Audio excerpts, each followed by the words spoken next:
नमस्कार बच्चों, आप सबका स्वागत है आपके ही channel Sai academy of engineers में। इलेक्ट्रिकल मशीन सीरीज में आज का हमारा टॉपिक है योक ऑफ डीसी मशीन। बच्चों, डीसी मशीन के डिफरेंट पार्ट्स के बारे में हमने डिटेल्ड एनालिसिस कर लिया है। अब आइए एक एक पार्ट को हम डिटेल में समझते हैं ताकि आने वाले कॉम्पिटिटिव एग्जाम या फिर आपके इंटरव्यू में आप हर टॉपिक से अच्छी तरह से वाकिफ हो जाएं और साथ में जितने भी क्वेश्चंस आपसे पूछे जाएं आप उसका यूनिक और काफ़ी एक्सप्लेनेटरी जवाब दे सकें। तो आइए बच्चों, आप सबसे इंपॉर्टेंट और सबसे पहले पार्ट के बारे में बात करते हैं, that is called yoke of DC machine. बच्चों, नाम से ही समझ में आ रहा है योक यानी वो पार्ट जो कि आउटर पेरिफेरी से रिलेटेड होगा, वो पार्ट जिसको हम फ्रेम बोलते हैं, यानी फ्रेम ही योक है। तो बच्चों, डीसी मशीन और एसी मशीन में एक बेसिक डिफरेंस हम देख सकते हैं योक में। डीसी मशीन का अगर आप आउटर पेरिफेरी योक देखेंगे तो वो काफी प्लेन मोड में होगा। प्लेन मोड में होने के पीछे क्या रीजन है, मैं उम्मीद करूंगा कि आप मुझे जरूर कमेंट करके बताएंगे। जबकि एसी मशीन में आप देखेंगे बीच में डक्ट्स बने होंगे। बच्चों, हम बात करें योक का तो योक एक आउटर पेरिफेरी है जिसके पास कुछ एसेसरीज हैं। एसेसरीज मींस हम मशीन को रखने के लिए प्रॉपर सपोर्ट के लिए स्टैंड देते हैं, दैट इज कॉल्ड फीट। साथ में हम इसमें लिफ्ट टाई देते हैं ताकि जब मुझे अगर हेवी वेट का अगर मशीन है तो मुझे इसको लिफ्ट करना है तो मुझे इसके लिफ्ट टाई की जरूरत है। प्लस वायर को हम प्रॉपर कनेक्ट कर सके इसके लिए हम आउटर पेरिफेरी में टर्मिनल बॉक्स देते हैं। अब हम सबसे इंपॉर्टेंट टॉपिक की बात करते हैं कि योक का पर्पस क्या है। तो बच्चों, डीसी मशीन में हमने ऑलरेडी देखा कि हमारे पास चाहे वो मोटर हो या जनरेटर हो, मुझे स्टेटर पे यानी मैग्नेटिक फील्ड सिस्टम तो डेवलप करना ही है। अब मैग्नेटिक फील्ड सिस्टम डेवलप करने का जैसा हम पहले ही पढ़ चुके हैं, दो तरीका है। एक है कि मैग्नेटिक फील्ड हम परमानेंट मैग्नेट को यूज करके डेवलप कर रहे हैं या फिर इलेक्ट्रोमैग्नेट को। अगर हम परमानेंट मैग्नेट को यूज करके बच्चों मैग्नेटिक फील्ड डेवलप कर रहे हैं तो यहाँ जो योक है ये इन मैग्नेट को मैकेनिकल सपोर्ट देगा, यानी इस मैग्नेट्स को हम इसी योक पे लॉक करेंगे, फिक्स करेंगे। लेकिन अगर हम इलेक्ट्रोमैग्नेट यूज करके मैग्नेटिक फील्ड डेवलप कर रहे हैं बच्चों, तो यहाँ इलेक्ट्रोमैग्नेट में हमारे पास फील्ड सिस्टम के कोर होंगे और साथ में फील्ड वाइंडिंग होगी जिसको हमारा योक मैकेनिकल सपोर्ट देगा। अब क्या सिर्फ सपोर्ट ही देता है? ऐसे तो हम जनरल डिस्कशन में बोल सकते हैं कि यस, इसकी जो पहली रिस्पॉन्सिबिलिटी है that is to provide mechanical support to poles as well as winding.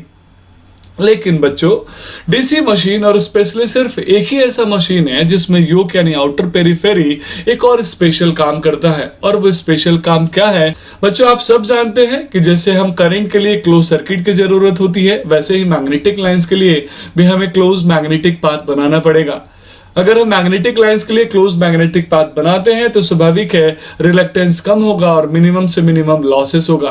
लेकिन अगर हमने क्लोज मैग्नेटिक पाथ नहीं बनाया बच्चों तो स्वाभाविक है एयर के थ्रू अपनी मैग्नेटिक पाथ को कंप्लीट करेगा और उस कंडीशन में रिलक्टेंस एयर की ज्यादा होने की वजह से हमारे पास लॉसेस ज्यादा होंगे, यानी ज्यादा फ्लक्स लीकेज फ्लक्स के फॉर्म में चला जाएगा। तो डीसी मशीन में चूंकि मैग्नेटिक फ्लक्स इस यहाँ हम स्टेटर की मैग्नेटिक फील्ड बनाते हैं, यहाँ मैग्नेटिक फ्लक्स को सर्किट को कंप्लीट करने के लिए, पाथ को कंप्लीट करने के लिए रिटर्न पाथ की जरूरत होती है बच्चों। और स्पेशली डीसी मशीन में योक यहाँ पे मैग्नेटिक फ्लक्स को कैरी करता है, रिटर्न पाथ के थ्रू रिटर्न पाथ को प्रोवाइड करता है।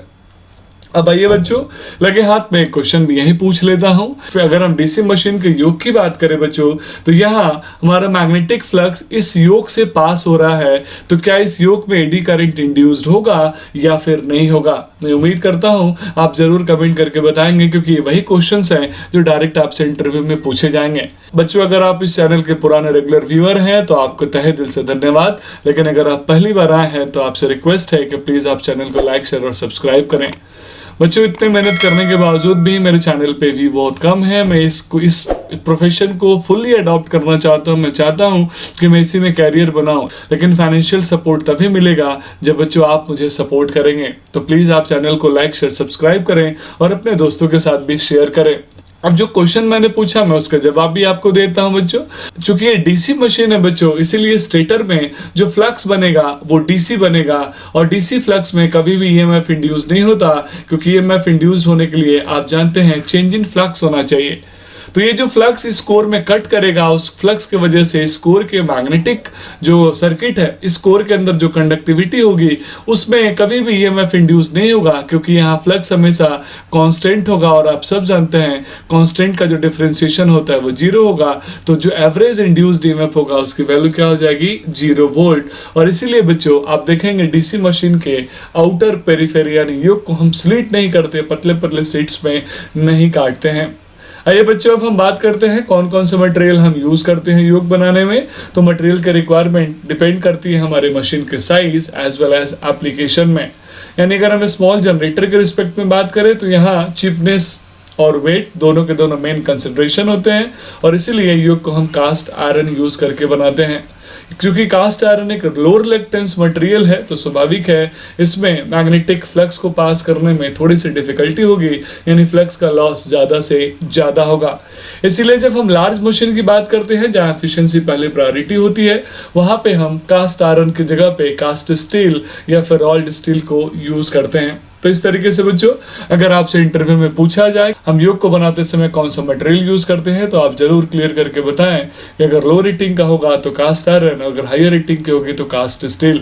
बच्चों मैं आपसे पूछना चाहता हूं कि जो डायग्राम मैंने आपको दिखाया है ये डीसी मशीन का डायग्राम है कि एसी मशीन का, प्लीज आप कमेंट करके जरूर बताएं। तो बच्चों आपने ओवरऑल समझ लिया कि कैसे आउटर पेरिफेरी यानी जो योक है वो हमारे स्टेटर के पोल्स को, फील्ड सिस्टम के पोल्स को मैकेनिकल सपोर्ट तो देते ही हैं, साथ साथ फ्लक्स को रिटर्न पाथ प्रोवाइड करने में मदद भी करते हैं। आइए बच्चों एक क्वेश्चन मैं आपके साथ डिस्कस कर लेता हूँ। क्वेश्चन ये है the yoke of DC machine is made by, option 4 है। जो भी करेक्ट ऑप्शन है प्लीज आप फटाफट कमेंट करके बताएं। पहला ऑप्शन है ग्रेन ओरिएंटेड सिलिकॉन स्टील, दूसरा है कास्ट आयरन, तीसरा है कास्ट स्टील, चौथा है माइल्ड स्टील। ये एसएससी जेई का क्वेश्चन है बच्चों। आई होप आप अगर एसएससी जेई के प्रिपरेशन कर रहे हो या करेंगे तो ऐसे क्वेश्चंस आपको देखने को मिलेंगे। यहाँ फिर से वही दिमाग नहीं लगाना है, आप जरूर कमेंट करके बताएं, मैं आपके साथ डिस्कस करूंगा डिस्कशन बॉक्स में, अपने यहाँ डिटेल में डिस्कशन करेंगे। बच्चों इसी तरह के वीडियो आप देखते रहिए, सपोर्ट करते रहिए। आगे और भी बहुत सारे सब्जेक्ट्स में आपके साथ डिस्कस और कवर करने वाला हूँ। कोई सजेशन है तो प्लीज़ आप कमेंट करके बताएं। थैंक यू सो मच, मिलते हैं अगले वीडियो में। जय हिंद, जय भारत।